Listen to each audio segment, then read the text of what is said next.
नमस्कार साथियों, मैं आपका भाई अंकित चौहान एक बार फिर स्वागत करता हूं अपने YouTube चैनल ग्रामीण हेल्प अंकित चौहान में। उम्मीद है दोस्तों आप सभी लोग अच्छे होंगे। दोस्तों आज हम बात करेंगे आरटीआई अधिनियम की धारा 25 और धारा 25 की जो उपधारा 5 है। दोस्तों आज हम उपधारा 5 की बात करेंगे, जो आरटीआई अधिनियम की धारा 25 की उपधारा 5 है। दोस्तों उपधारा जो 5 है ये काफ़ी सारे हमारे मित्र ऐसे हैं जो इस धारा से अनभिज्ञ होंगे, लेकिन इस धारा को समझना जानना बेहद ज़रूरी है। तो इसीलिए दोस्तों अब हम इस धारा के बारे में हम आपको जो आरटीआई अधिनियम में लिखा हुआ है, जो ये एक्ट है मेरे पास, ऐसे ही दोस्तों हूबहू आपको मैं पढ़कर सुनाऊंगा कि इसमें क्या लिखा हुआ है, क्या इसमें प्रावधान दिए गए हैं, इस संबंध में मैं आपको दोस्तों बताऊंगा। क्योंकि दोस्तों जो धारा 5 है ये जो लोग सूचना अधिकारी होते हैं उनके लिए बहुत ही महत्वपूर्ण है। तो जिस भी भाई ने चैनल को भी सब्सक्राइब ना किया हो दोस्तों, तो सब्सक्राइब कर लीजिए और वीडियो को ज़्यादा से ज़्यादा दोस्तों जो है शेयर कीजिए, क्योंकि ये जो जानकारी है ये आप लोगों के काफ़ी काम की है। देखिए दोस्तों अब हम शुरू करते हैं। इसमें क्या लिखा हुआ है, आरटीआई अधिनियम की धारा जो 25 है, धारा 25 की उपधारा यानी कि सबसेक्शन जो 5 है, सबसेक्शन 5 क्या कहता है ये अब देख लीजिए दोस्तों। यदि केंद्रीय सूचना आयोग या फिर राज्य सूचना आयोग को ऐसा प्रतीत होता है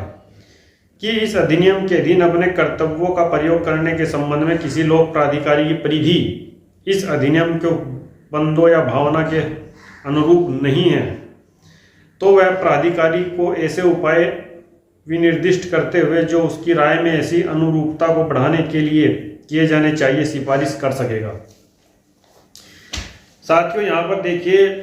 कितनी महत्वपूर्ण बात इसमें लिखी हुई है। जो अधिनियम की धारा 25 है और इसकी जो धारा 5 है, देखिए दोस्तों, यदि केंद्रीय सूचना आयोग या फिर जो है राज्य सूचना आयोग, केंद्रीय सूचना आयोग से मतलब ये है यानी कि जो डिपार्टमेंट जो विभाग केंद्रीय सूचना आयोग के क्षेत्राधिकार में पड़ते हैं दोस्तों, जैसे रेलवे हो गया, बैंक हो गए, वो ये सारे जो विभाग है, और राज्य सूचना आयोग जो स्टेट गवर्नमेंट के अंडर में आता है दोस्तों। तो यदि केंद्रीय सूचना आयोग या फिर राज्य सूचना आयोग को ऐसा प्रतीत होता है, अब यहाँ पूरे सेंटेक्स का दोस्तों आप जो है मतलब समझ लीजिए कि इस अधिनियम के अधीन अपने कर्तव्यों का प्रयोग करने के संबंध में, इस अधिनियम के अधीन अपने कर्तव्यों का प्रयोग करने के संबंध में किसी लोक प्राधिकारी की परिधि, किसी लोक प्राधिकारी की परिधि अर्थात जो लोक प्राधिकारी है यानी कि जो लोक सेवक है यानी कि जो जन सूचना अधिकारी है,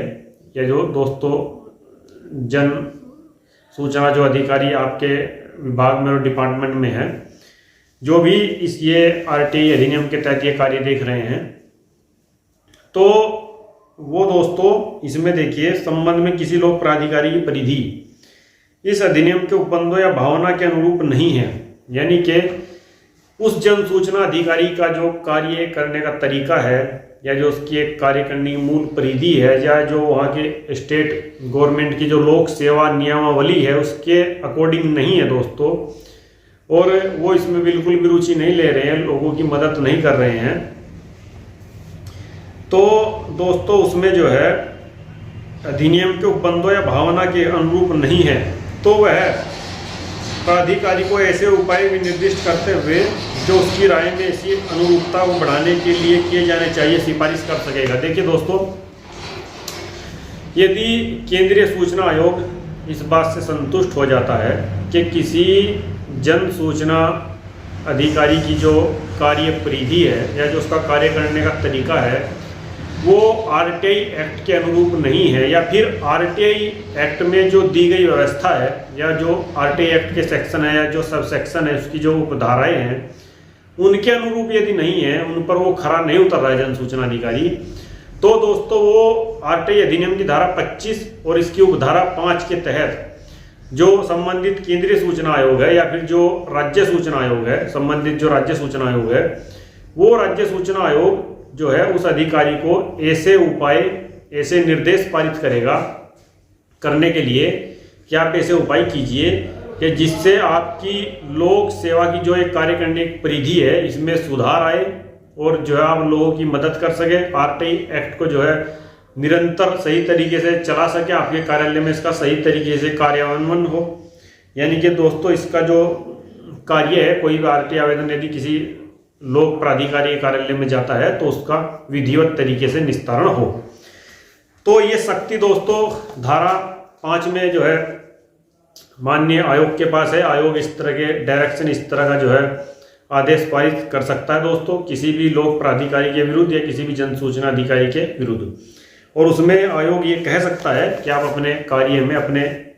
इसमें जो है सुधार कीजिए, अर्थात जो है इसे उपाय निर्दिष्ट करते हुए जो उसकी राय में ऐसी अनुरूपता को बढ़ाने के लिए किए जाने चाहिए सिफारिश करेगा। देखिए दोस्तों यहाँ पर क्या लिखा है, इन्होंने सिफारिश करेगा। इनको सिफारिश का मतलब दोस्तों ये हुआ, आप किसी भी डिपार्टमेंट का यदि दोस्तों मान लीजिए पुलिस विभाग का कोई भी जन सूचना अधिकारी है, एसएचओ है, पुलिस क्षेत्र अधिकारी है,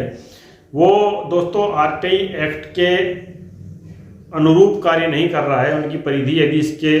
आरटीआई एक्ट के जो धाराएं हैं या इसकी उपधाराएं हैं उनके विरुद्ध जा रही है, तो जो राज्य सूचना आयोग है दोस्तों, स्टेट इंफॉर्मेशन कमीशन, ऐसी स्थिति में दोस्तों जो विभाग के प्रमुख है, यानी कि जैसे पुलिस डिपार्टमेंट के मान लीजिए आप डायरेक्टर जनरल ऑफ पुलिस होते हैं, तो पुलिस महानिदेशक को दोस्तों ऐसे आदेश दे सकता है, ऐसी डायरेक्शन पास कर सकता है कि आप ये जन सूचना जो अधिकारी है या आप अपने डिपार्टमेंट को निर्देशित कीजिए कि अपने कार्यों में सुधार लाए। ऐसा आदेश दोस्तों आयोग के पास ये शक्ति है। आयोग किसी भी डिपार्टमेंट के मुखिया को दे सकता है, यहाँ इवन दोस्तों यहाँ तक कि चीफ सेक्रेटरी को भी आदेश दे सकता है। तो ऐसे में दोस्तों जो धारा 5 है, सब सेक्शन जो धारा 25 की सब सेक्शन 5 है, ये जन सूचना अधिकारी और जो भी लोग हैं तो उनके लिए जानना बेहद जरूरी है। और जो हमारे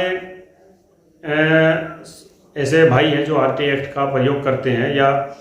जो अपने किसी कार्य से लेकर दोस्तों आरटीआई लगाते हैं, तो उनको भी इस सेक्शन के बारे में, इस धारा के बारे में जानना चाहिए। उनको लगता है यदि वो किसी कार्यालय में जाते हैं, उनको लगता है कि यहाँ कोई त्रुटि है या कमी है या यहाँ पर इस चीज़ की कमी है या कोई दिक्कत या परेशानी है, तो उस दिक्कत और परेशानी को दोस्तों वो लोग जो है दूर करेंगे। और दोस्तों दूर करेंगे ताकि दोस्तों जो आरटीआई आवेदन करता है उसको सहज में ही अपनी जानकारी प्राप्त हो, उसको कोई भी दिक्कत या परेशानी दोस्तों सूचना मांगते हुए ना हो। इस तरह की दोस्तों व्यवस्था प्रत्येक जन सूचना अधिकारी को रखनी चाहिए। ऐसा ही वर्णित दोस्तों जो है आरटीआई एक्ट में भी है कि कोई भी आवेदनकर्ता यदि कोई सूचना मांगता है तो उसके साथ एक सम्मानजनक ढंग व्यवहार होना चाहिए, यानी कि उसके साथ सद्भावना पूर्वक जो है कार्रवाई की जानी चाहिए और उसको एक सम्मानजनक ढंग से मांगी गई सूचना दिलाई जाए। तो लेकिन दोस्तों एक्ट बहुत तगड़ा है, एक्ट में तो काफ़ी सारी व्यवस्थाएं है, ऐसी कोई बात नहीं है, एक्ट अच्छा है। लेकिन फिर बात यही आती है साथियों कि कोई भी कानून हो उसका जो मान लीजिए किसी को उस कानून का इम्प्लीमेंट कराना है, कोई आईपीसी को ले लीजिए, आप सीआरपीसी को ले लीजिए, कोई भी कानून ले लीजिए, तो दोस्तों जो मान लीजिए आयोग अगर यदि उसका निष्पक्ष ढंग से जांच नहीं करेगा, निष्पक्ष ढंग से अपने मामले का निस्तारण जो नहीं करेगा, तो दोस्तों वो आयोग की गलती है, ना कि कानून की गलती है। क्योंकि कानून आप जो है बना दिया है, जो है संसद ने पारित कर दिया है, अब कानून का सही तरीके से उपयोग नहीं करा रहे हैं या स्टेट गवर्नमेंट उसका जो है सही तरीके से उसको इम्प्लीमेंट नहीं करा रही है, तो वो उनकी गलती होती है, उनकी जिम्मेदारी होती है। तो इसीलिए दोस्तों धारा 5 में बहुत ही बेहतरीन जो है व्यवस्था दी गई है जन सूचना अधिकारियों के लिए भी और आप सभी के लिए भी। जो लोग भी आरटीआई एक्ट का प्रयोग करते हैं उनको धारा जो आरटीआई एक्ट की जो धारा जो है 25 है, मॉनिटरिंग करना और रिपोर्ट करना, जो इसकी उपधारा 5 है, इसकी उपधारा 5 को दोस्तों उनको भी जानना चाहिए, समझना चाहिए, देखना चाहिए, पढ़ना चाहिए। मैं तो बार बार दोस्तों आपसे कहता हूँ कि आरटीआई अधिनियम को आप अपने पास रखिए पुस्तक, उसको ध्यानपूर्वक पढ़िए।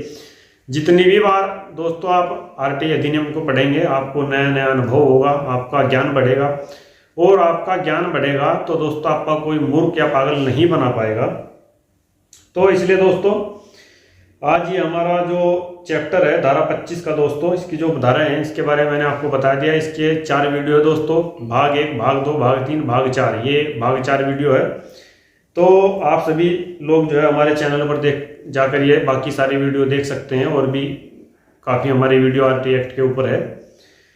और दोस्तों कल हमारी जो चर्चा होगी वो धारा 26 पर होगी, अगर सही स्थिति रही। क्योंकि दोस्तों कल क्या हो या फिर 2 मिनट के बाद क्या हो ये किसी को नहीं पता होता, क्योंकि मनुष्य का जो जीवन है वो दोस्तों ऐसा ही होता है। तो मेरा कहने का मतलब ये है कि कल की बात नहीं होनी चाहिए, तो केवल वर्तमान में जीना चाहिए। हाँ ये है दोस्तों कि परिस्थितियाँ सही रहती है तो कल फिर हम अपना एक वीडियो आप लोगों के सामने जो है बनाएंगे। इसमें जो दोस्तों हमारी ये सीरीज चल रही है सेक्शन पर 26 रह गई है। 26 के बाद दोस्तों जो है ये आपकी 27 और दोस्तों इसके बाद 28, 29 और दोस्तों 30, 31, तो ये कुल इतनी धारा है इसमें, बाकी ये ख़त्म हो जाएगा दोस्तों। इसके बाद साथियों मैंने आपसे जैसा पहले कहा था, तो मैं इसके बाद ये सीरीज जो है दोबारा शुरू करूँगा। RT जो अधिनियम की जो धारा 6(1) है, उस धारा 6(1) के तहत दोस्तों कोई भी नागरिक कैसे आवेदन करे, किस डिपार्टमेंट में करे, उस डिपार्टमेंट का जन सूचना अधिकारी कौन होगा, ये मैं आपको दोस्तों बताने की कोशिश करूँगा। पहले ये धाराएं कंप्लीट हो जाए दोस्तों, 2-4 धाराएं इसमें और है, और जो इनकी उपधाराएं हैं यानी कि जो इनके सबसेक्शन हैं इनके बारे में मैं आपको बताऊंगा। तो वीडियो दोस्तों थोड़ा लंबा हो गया है, उम्मीद है आपको वीडियो अच्छा लगा होगा। यदि अच्छा लगा हो तो दोस्तों वीडियो को आप ज़्यादा से ज़्यादा शेयर कीजिए और चैनल को हमारे ग्रामीण हेल्प अंकित चौहान को करके दोस्तों ज़्यादा से ज़्यादा आप सब्सक्राइब कीजिए। आपके जो मित्र परिचित है दोस्तों उनमें भी हमारे जो वीडियो है उसको शेयर कीजिए, ताकि दोस्तों उन लोगों को भी लाभ मिल सके RT एक्ट के बारे में। दोस्तों अपना जो मूल अधिकार है लोगों का उसके बारे में उनको जानकारी प्राप्त हो सके। बाकी दोस्तों आप लोग मुझे कमेंट में बताना कोई यदि आप किस तरह की RT एक्ट से संबंधित कोई समस्या है, तो मेरा नंबर रहता है, आप मेरे नंबर पर मुझे बता सकते हैं। तो मैं हूं अंकित चौहान, यूट्यूब चैनल ग्रामीण हेल्प अंकित चौहान से। आज दोस्तों मैंने अपनी एक नैतिक ड्यूटी का पालन किया, एक जो जिम्मेदार नागरिक होने के नाते मैं दोस्तों इसको अपनी ड्यूटी समझता हूं, तो मैंने इसका पालन किया है। तो सादर नमस्कार दोस्तों।